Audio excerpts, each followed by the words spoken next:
China ने hydrogen bomb test किया है, बहुत ज़्यादा न्यूज़ बन रही है इस बात पर। और जो मीडिया है वो तो आप लोग जानते हो, इंडिया का मीडिया किस तरीके से दिखाता है कि चाइना ने एटम बम से भी ज़्यादा कोई खतरनाक बम टेस्ट कर लिया। तो उसकी जो रियलिटी है वो मैं आज बताने जा रहा हूँ अपनी वीडियो में। एक्चुअली में क्या हुआ है, ये क्या करता है, कैसे काम करता है, इसके बारे में बात करेंगे। चाइना ने जो टेस्ट किया है वो एक हाइड्रोजन बम नहीं है, लेकिन वो एक ऐसा बम है जिसको आप नॉन न्यूक्लियर हाइड्रोजन बम बोल रहे हो। ठीक है, जिसको अधिकतर लोग ऐसा बोल रहे हैं कि नॉन न्यूक्लियर हाइड्रोजन बम है। इसका क्या मतलब है? हाइड्रोजन बम तो न्यूक्लियर वाला ही होता है। हम लोग जानते हैं हाइड्रोजन बम इस तरीके से काम करता है कि पहले हाइड्रोजन बम में एटम बम का विस्फोट होता है और उसके बाद जो टेम्परेचर हीट वहां पे बनती है उससे फिर चेन रिएक्शन स्टार्ट होती है, फिर और बहुत सारे ब्लास्ट स्टार्ट हो जाते हैं और वो हाइड्रोजन बम होता है। लेकिन ये कैसे काम करता है, ये नॉन न्यूक्लियर हाइड्रोजन बम क्या है, इसमें क्या यूज होता है? क्योंकि न्यूक्लियर हाइड्रोजन जो बम होते हैं उनमें प्लूटोनियम यूज होता है या यूरेनियम यूज होता है, मोस्टली यूरेनियम यूज होता है। ठीक है, तो इसमें क्या यूज होता है? इसमें यूज होता है मैग्नीशियम हाइड्राइड। ठीक है, अब ये कैसे काम करता है, कैसे इसका एक्शन और मैकेनिज्म है, और ये कैसे नॉर्मल बम से अलग, नॉर्मल एटम बम या हाइड्रोजन बम से अलग होने वाला है, और इसको डेवलप करने की क्या जरूरत पड़ी, इसके बारे में बात करते हैं। देखो हुआ क्या, अभी तुमने देखा होगा कि यूक्रेन का और रशिया का जो वॉर चल रहा था उसमें क्या हुआ कि इतनी ज्यादा लड़ाई हो गई, यूरोप की तरफ से सारा सपोर्ट मिल रहा था, अमेरिका की तरफ से भी सपोर्ट मिल रहा था। देखा जाए तो यूक्रेन को बहुत सपोर्ट मिल रहा था, सारी कंट्रियां मिलकर अकेले रूस से लड़ रही थी। उसके बावजूद उसने कभी भी एटम बम का यूज नहीं किया, उसने अपनी डॉक्ट्रिन तक चेंज कर दी, लेकिन तब भी उसने यूज नहीं किया। तो ऐसा क्या हुआ कि इतना ज्यादा लंबे समय तक लड़ाई चलने के बाद भी कंट्रियां बचती हैं इस काम से? क्योंकि जब आप इस तरीके की यूज करते हो तो इसको मानवता के खिलाफ बोला जाता है। लेकिन ये जो बम बनाया, पहले मैं इसका मैकेनिज्म ऑफ एक्शन बता दूं कि कैसे काम करता है। ये क्या करता है कि अपने फ्यूल को, इसके अंदर जो फ्यूल, उस फ्यूल को ये मतलब बहुत सारे फ्यूल को ये हवा में फैला देता है। जैसे ही हवा में फैलाता है उसके बाद इसमें बस्ट होता है। तो पहले बहुत सारा फ्यूल हवा में फैल गया, उसके बाद उसमें बस्ट होता है, और जैसे बस्ट होता है तो बहुत ज्यादा एनर्जी रिलीज होती है, और लगभग 2 सेकंड के से थोड़ा ज्यादा समय, यानी 2 सेकंड तक 1000 डिग्री तक टेम्परेचर को अचीव किया है, ऐसा बताया जा रहा है। 1000 डिग्री टेम्परेचर इतना ज्यादा होता है कि मैं बताऊं कि कोई भी इंसान की तो बात ही ना करो, इंसान तो मोम की तरीके पिघल जाएगा। जो साथ में वहां पे जो कुछ होने वाला है, बंकर वगैरह, घर वगैरह, सब के सब बिल्कुल नष्ट हो जाने, इतने टेम्परेचर पे सस्टेन नहीं कर पाएंगे। मोस्टली चीजें इतने टेम्परेचर सस्टेन नहीं कर पाएंगे। और सिर्फ 2 kg का बम टेस्ट किया है जिसके ऊपर ये टेम्परेचर 1000 तक उसने पहुंचा दिया। ठीक, अच्छा, इसका ये मतलब नहीं है कि बहुत सारा यूज करेंगे तो टेम्परेचर बहुत ही ज्यादा हो जाएगा, लेकिन हाँ 1000 प्लस टेम्परेचर बहुत ज्यादा होता है। वो किसी भी मेटल की चीज तक को पिघला सकता है, और वो यहाँ पर बंकर बस्टर से लेकर हर एक चीज, यदि वो शहर के, खासकर ये सिटी के लिए बनाया गया और सिटी के बीचों बीच यदि कहीं घनी आबादी पर ड्रॉप कर दे तो सोचो क्या हो जाएगा वहां पे। ठीक, अब चाइना ने क्या कहा है, चाइना ने एक और चीज कही कि उसकी वो हर साल एक इन्होंने फैक्ट्री बनाई है जिसमें वो हर साल 150 टन मैग्नीशियम हाइड्राइड बनाएंगे। अब 150 टन मैग्नीशियम हाइड्राइड क्यों बनाएंगे, सोच लो। अब वो कह रहे हैं कि इसका यूज हम एज अ फ्यूल बहुत सारी अदर चीजों में कर सकते हैं, लेकिन ये बताना कि हम इतनी बना सकते हैं, इसका मतलब साफ सी बात है कि आप अमेरिका को, इंडिया को और अदर कंट्रीज को ये बता रहे हो कि हमने क्या बना लिया। अब ये इतना खतरनाक क्यों हो जाता है? ये ऐसे खतरनाक हो जाता है कि देखो होता क्या, जब आप न्यूक्लियर बम, मैंने बताया कि आप यूज नहीं कर सकते हो और रेडिएशन का खतरा होता है। रेडिएशन फैलेगा तो फिर आपके देशों में बहुत बदनामी होती है कि इस तरीके का वेपन यूज कर लिया, और फिर खतरा ये हो जाता है कि आप पर भी कोई न्यूक्लियर बम टेस्ट कर सकता है, आप पर भी कोई यूज कर सकता है। लेकिन आपने कोई ऐसा बम यूज किया जो न्यूक्लियर बम नहीं है, और यदि सामने वाले के पास वैसा बम नहीं है तो वो वैसा बम यूज नहीं कर पाएगा।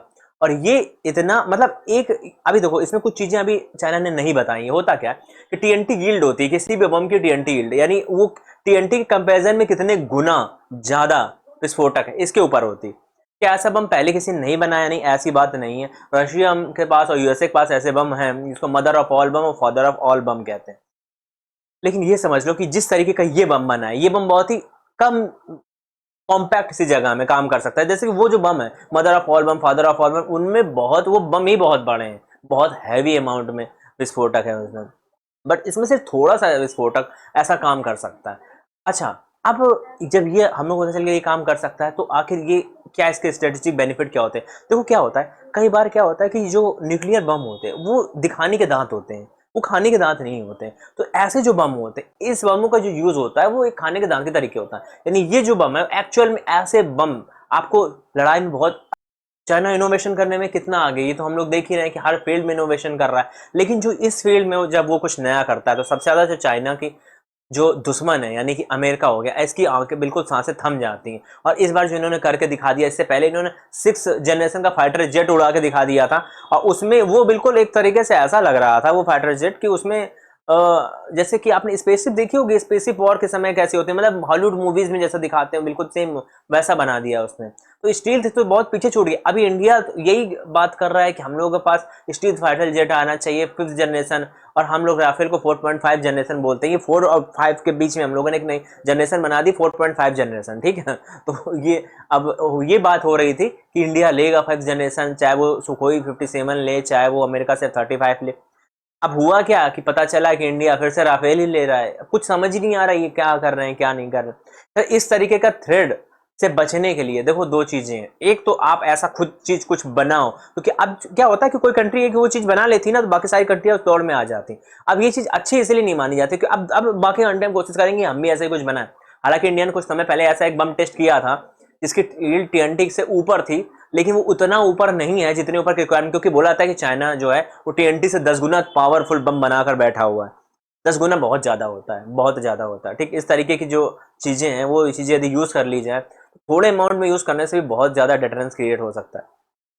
तो होप कि इसमें मैंने आपको कुछ अलग नॉलेज दिया होगा, जो बाकी लोग दे रहे थे उससे कुछ आपको अलग पता चला कि आखिर ये काम कैसे करता है। देखो हुआ क्या, जैसे आपने इसको छोड़ा और ये मतलब आप एग्जांपल मान लो फ्यूल को, पेट्रोल एक तरीके से मान लो कि बहुत सारा पेट्रोल एयर में एक तरीके से छोड़ दिया जाए, बहुत सारा ऐसे पेट्रोल छोड़ा एयर में, और उसके बाद क्या हुआ उसी में फिर ब्लास्ट हो जाए। तो होता क्या है कि ये ऑक्सीजन जो है, ऑक्सीजन बिल्कुल सक कर ली जाती है। जैसे ही ब्लास्ट होता है तो ऑक्सीजन आप जानते हो जलाने के काम में आती है। तो ऑक्सीजन क्या करती है, जैसे बस्ट होती है ऑक्सीजन तो सब वो पूरी ऑक्सीजन सक हो जाती है वहीं पर, और वहां आसपास के एनवायरनमेंट में ऑक्सीजन लगभग खत्म हो जाती है।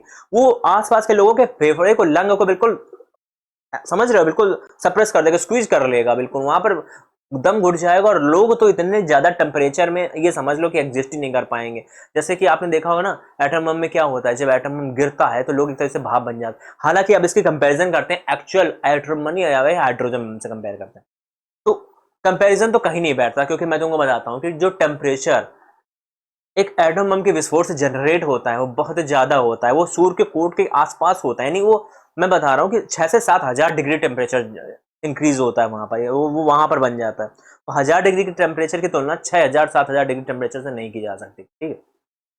उस टेम्परेचर पर, उस 6-7 हजार डिग्री टेम्परेचर पर हाइड्रोजन बम का एक्शन स्टार्ट होता है। यानी उसके बाद तो हाइड्रोजन बम स्टार्ट करता है अपना, और उसके बाद फिर जो आकार मचता है वो बहुत, मतलब बहुत बराबरी कोई नहीं है इस बम की। किसी भी तरीके से दिखा रहे हैं कि एटम बम से भी खतरनाक बम बना, ऐसा कुछ नहीं है, कुछ भी नहीं है। लेकिन जो ये है वो खतरनाक इसीलिए है क्योंकि इसमें रेडिएशन नहीं होता है, तो ये यूज किया जा सकता है ज्यादा फ्रिक्वेंटली। जैसे आपने सुना होगा कि कोई जानते होंगे कि पाकिस्तान के पास छोटी न्यूक्लियर वेपन है बहुत सारे, तो उसको कहते हैं कि हमारे पास ऐसे न्यूक्लियर वेपन है।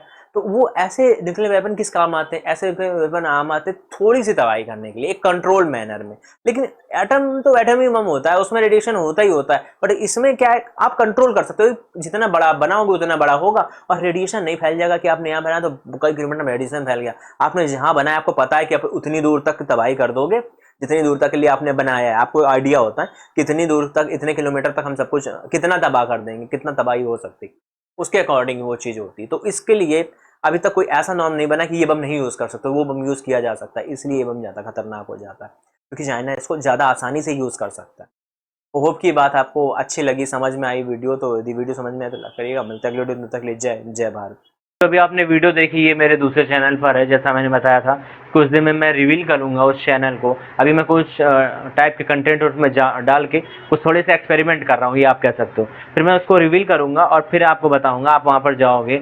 अभी आपको ये बताओ आपको ये वीडियो कैसी लगी, कमेंट करना, कमेंट मुझको जरूर बताना कि आपकी वीडियो कैसी लगी, और जल्दी मैं आपको उस चैनल के बारे में भी बताऊंगा। साथ में एक नया इंस्टाग्राम भी बताऊंगा मैं आपको, जहाँ आप मुझको फॉलो कर सकते हो, जहाँ पर ये जो भी मुहिम है हमारी कंटिन्यू रहेगी, और जो कंटेंट आएंगे वो भी बहुत फ्रिक्वेंट आया करेंगे। जैसे बहुत लोगों ने मुझसे बहुत बार कहा था और कि आपके जो कंटेंट है इसकी बहुत वेट रहता है हमको, लेकिन वो कंटेंट आ नहीं पाता सही समय पे। मैं जानता हूँ ये बात बिल्कुल सही है आपकी, मैं बहुत सारी चीज़ों में बिजी हो गया था और इस वजह से कंटेंट नहीं आ पा रहा था। लेकिन अब मेरी पूरी कोशिश रहेगी कि जो कंटेंट है वो सही टाइम पर ज़्यादा से ज़्यादा कंटेंट आए, ज़्यादा से ज़्यादा रिफाइंड कंटेंट मैं आपको दूँ, बहुत अच्छे से एक्सप्लेन करूँ हर एक चीज़। और पहले क्या होता था कि जो आप जानते हो जो चीज़ मैं समझाना चाहता हूँ वो चीज़ बहुत लोगों तक पहुँचना भी ज़रूरी है, तभी वो चीज़ काम करेगी। और उसके लिए जो अब सिस्टम आ गया है शॉर्ट्स वाला, उसका भी मैं यूज़ करूँगा उस चैनल पर खासकर, ताकि ज़्यादा से ज़्यादा लोगों तक वो बात पहुँच पाई। जो बैंकिंग मायाजाल वगैरह इस तरीके की जो वीडियोज़ थी और जो आई ओपनिंग वीडियोज़ होती है, वो सारी वीडियोज़ ज़्यादा लोग तक पहुँच पाए, इसकी मैं कोशिश करूँगा। तो होप कि आपको ये वीडियो अच्छी लगी होगी। मिलते हैं अगली वीडियो में, तक के लिए जय हिंद, जय भारत।